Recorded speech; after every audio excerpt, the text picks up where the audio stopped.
Gold, trusted gold buyers. మీరు తాకట్టు పెట్టిన బంగారాన్ని విడిపించి ఈ రోజు ఉన్న మార్కెట్ ధరకు కొనబడును.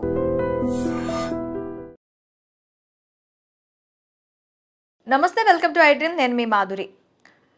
స్టెరాయిడ్స్ ఎక్కువగా తీసుకోవటం వల్ల ఎముకల్లో ఏమైనా ప్రాబ్లమ్స్ వస్తాయా? అవి మందుల రూపేణ తీసుకున్నా లేకపోతే డ్రగ్స్ రూపంగా తీసుకున్నా ఎలాంటి ప్రాబ్లమ్స్ ఉంటాయి? డీటెయిల్గా చెప్పడానికి ఉన్నారు డాక్టర్ మనోజ్, ఆర్థోపెడిషియన్. తనని అడిగి డీటెయిల్గా తెలుసుకుందాం. Hello sir.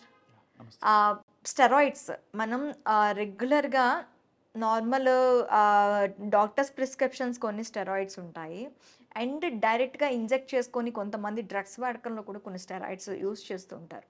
ఇవి ఎక్కువగా వాడటం వల్ల ఏమైనా ప్రాబ్లమ్స్ వస్తాయా? అసలు ఇవి ఎందుకు వాడతారు, మీరు ఎందుకు ప్రిస్క్రైబ్ చేస్తారు, అండ్ ఇవి డైరెక్ట్గా ఎటువంటి ప్రిస్క్రిప్షన్ లేకుండా తీసుకోవటం వల్ల వచ్చే అనర్థాలు ఎలా ఉంటాయి? సో స్టెరాయిడ్స్ అనేది ఏ రూపంలో అయినా బాడీలోకి వెళ్ళటం అనేది ఖచ్చితంగా అది అనర్థం కాజ్ చేయడానికి ఉంటాయి యాక్చువల్గా. బట్ డాక్టర్స్ యూస్ చేసే స్టెరాయిడ్స్ అంటే యూజువల్గా డాక్టర్స్ కానీ సజెస్ట్ చేసి దాన్ని యూజ్ చేయమన్నారు అని అంటే దాని అర్థం ఏంటంటే మన లోపల ఉన్న క్రిమి కావచ్చు, మన లోపల ఉన్న బ్యాక్టీరియా కావచ్చు, లేదా వైరస్ కావచ్చు, దాని యొక్క అల్టిమేట్ లోడ్ అంటే దాని యొక్క పీక్ లోడ్ని తగ్గించడానికి మన బాడీలో ఉన్న నార్మల్ టిష్యూని కూడా డ్యామేజ్ చేసి దాన్ని కూడా అంటే ఈ యొక్క క్రిమిల్ని కూడా చంపడానికి చేసే ఒక ప్రయత్నమే డాక్టర్స్ ఇచ్చే స్టెరాయిడ్స్ ఇంజెక్షన్స్ కానీ ఇవి కానీ. ఇప్పుడు రీసెంట్గా మనం చూసాం యాక్చువల్గా కోవిడ్ టైంలో ఈ కోవిడ్ వైరస్ ఎలా అయితే కంప్లీట్గా విజృంభిస్తున్న టైంలో లంగ్స్ని ఎలా అయితే దాన్ని లంగ్స్లోకి అటాక్ అయిన తర్వాత ఎలా అయితే దాని యొక్క మల్టిప్లికేషన్ పెరుగుతుందో ఆ పెరుగుతున్న దాన్ని తగ్గించడానికి స్టెరాయిడ్ యూజ్ చేయడం జరిగింది. స్టెరాయిడ్ యూజ్ చేసి ఆ లంగ్ని డ్యామేజ్ చేస్తే మనిషి ప్రాణం క్షణాల్లో పోతుంది. లంగ్ ఎప్పుడైతే డ్యామేజ్ అవుతుందో యూజువల్గా ఊపిరితిత్తులు ఆగటం ప్లస్ ఆ గాలి తీసుకోలేకపోవటం, ఎప్పుడైతే గాలి తీసుకోలేకపోవటం వాళ్ళు వెంటిలేటర్ మీద వెళ్ళటం, ఇవన్నీ చూసాం మనం. సో ఇవి వెంటిలేటర్ మీదకు వెళ్ళిన వాళ్ళని కూడా స్టెరాయిడ్స్ ఇచ్చి దాన్ని మళ్ళీ ఆ యొక్క బ్యాక్టీరియల్ వైరల్ లోడ్ని తగ్గించి వాళ్ళు మళ్ళీ దాన్ని రెగ్యులర్గా వాళ్ళు శ్వాస తీసుకునే విధంగా తీసుకుని రావడం జరిగింది. సో మెజారిటీ పీపుల్ యాక్చువల్గా ఇది స్టెరాయిడ్ ఎంత మోతాదులో యూజ్ చేయాలనేది ముందే డిసైడ్ చేస్తారు.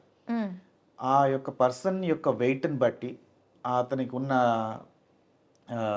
ఆర్గానిజం ఎంతవరకు ఉంది, ఎంత లోడ్ ఉందనేది బ్లడ్ కల్చర్స్ కానీ లేదంటే యూరిన్ కల్చర్స్ కానీ లేదంటే దీంట్లో తెలుస్తుండగా అప్పుడు వాళ్ళకి ఏం చెప్తారంటే క్లియర్గా, so they will give the steroid according to the dosage. ఈ డోసేజ్ని అడ్జస్ట్ చేసి ఇవ్వడం జరుగుతుంది.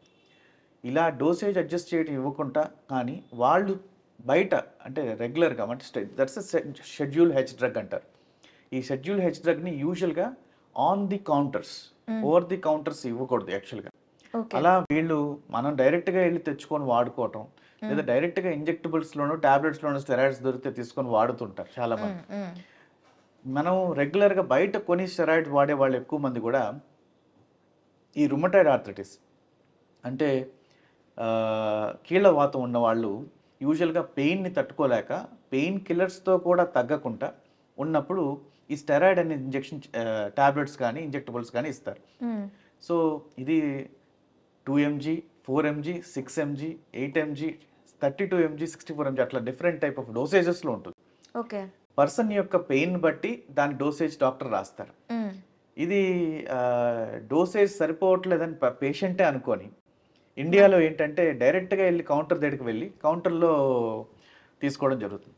దీనివల్ల వాళ్ళ కిడ్నీ కావచ్చు, లివర్ కావచ్చు, హార్ట్ కావచ్చు, ప్రతిదీ ఇవన్నీ కూడా డ్యామేజ్ అవ్వడానికి 100కి 100% అవకాశాలు ఉంటాయి. ఇది ఒక్కటే డ్యామేజ్ కాకుండా ఈ బోన్ను సరైన మోతాదులో స్టెరాయిడ్ ఇచ్చినప్పుడు గ్రో అయ్యేదానికి ఛాన్సెస్ ఉంటుంది. అదే సరైన మోతాదు కాకుండా కొంత తక్కువైన ప్రాబ్లమే, కొంత ఎక్కువైన ప్రాబ్లమే కాజ్ చేస్తుంది.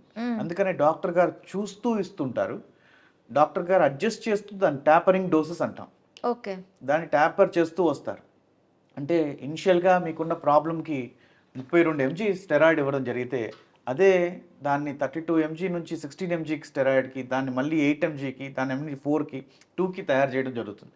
ఇలా తగ్గించుకుంటూ వచ్చి దాన్ని తగ్గించడమే కానీ డైరెక్ట్గా ఎప్పుడు కూడా ఆపడం చేయకూడదు, అలా అని చెప్పి ఎక్కువ డోసెస్ కూడా ఎక్కువ డోసేజ్ మనం కూడా తీసుకోకూడదు. తీసుకోకూడదు. ఓకే. అంటే కొంతమందిలో స్టెరాయిడ్స్ తీసుకోగానే ఎక్కువ ఎనర్జీ ఫామ్ అవుతూ ఉంటుంది. మనం చాలా గేమ్స్‌లో చూస్తూ ఉంటాము. గేమ్స్ ఆడేటప్పుడు చాలామంది స్టెరాయిడ్స్ తీసుకున్నారని పట్టుబడుతూ ఉంటారు. ఈ స్టెరాయిడ్ అక్కడ గేమింగ్ జోన్‌లో ఎలా పనిచేస్తుంది? ఎప్పుడైనా కూడా ఈ స్టెరాయిడ్స్ అనేటివి దీంట్లో నంబర్ ఆఫ్ రకరకాల స్టెరాయిడ్స్ ఉన్నాయి. హ్మ్. ఈ రకరకాల స్టెరాయిడ్స్‌లో కొన్ని ఎనర్జీని రెట్టింపు చేసే స్టెరాయిడ్స్ ఉన్నాయి. అవి వాడుకలో లేదు. బయట ఎక్కడా అమ్మరు. ఫార్మసీస్‌లో అమ్మరు.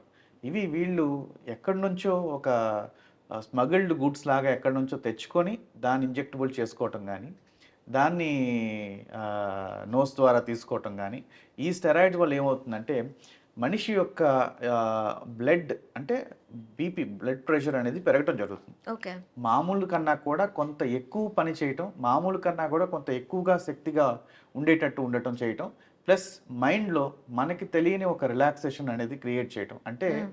ఎంతటి బాధల్లో ఉన్నా, ఎంతటి స్ట్రెయిన్‌లో ఉన్నా, ఎంత ఆటలో అతను అలసిపోయి ఉన్నా కూడా ఈ స్టెరాయిడ్ తీసుకోవటం వల్ల ఉత్తేజింపజరగటం జరుగుతుంది. అంటే ఉత్తేజపడతాం. ఉత్తేజపడతారు.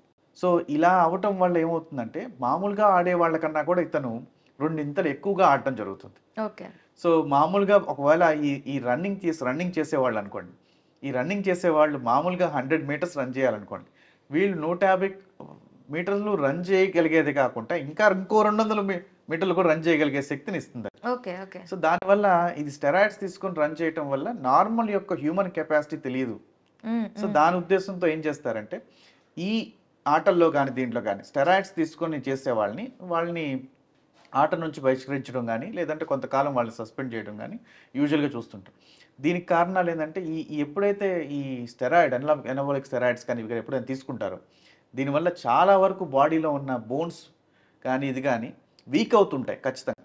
బోన్స్ వీక్ అవుతుంటాయి. ప్లస్ ఆ టైంలో, క్షణంలో, తీసుకున్న క్షణంలో వాళ్ళు చాలా